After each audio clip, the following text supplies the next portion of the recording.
Saludos, Erasma here from Tambora Dialogue. So, as a Gen Xer and Latchkey kid, I spent a lot of my time listening to music and was up to date with artists in all genres. But I've been so caught up lately with all the nonstop bad shit happening around the world that listening to music and discovering new artists just hasn't made it to the top of my to do lists. Then last Friday, when I met up with a friend for lunch, we started talking about what else? All the shit going on in the world and the stress and anxiety that everyone is feeling, particularly children. And she mentions Tokischa. Random, I know. But my friend brought her up in the context of trauma and how important it is for folks to process trauma. Otherwise, they could turn to a life of hypersexualization and drugs. I hadn't heard about Tokisha. Yes, I know I live in a bubble, but nevertheless, I came to her defense because as a person who experienced trauma as a child, I have always turned to the arts as a way of self healing and posited that maybe, just maybe, Tokisha was doing the same through her music and that it was perhaps helping other young people in their healing. Well, my friend disagreed with my hypothesis, but we mutually agreed to change the subject and focus on more fun topics.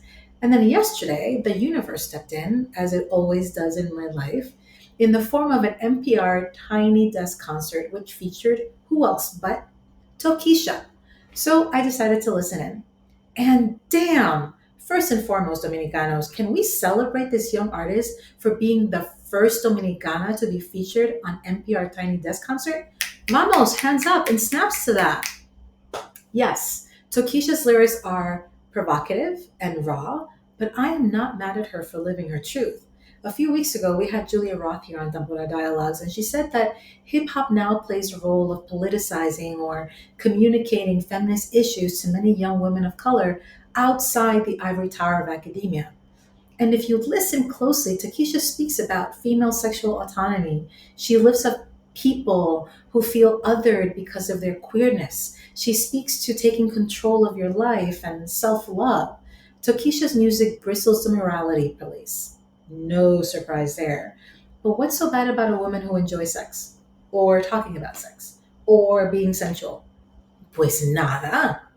Yes, there are some things that Takesha has said that are, well, how do I put it? Questionable.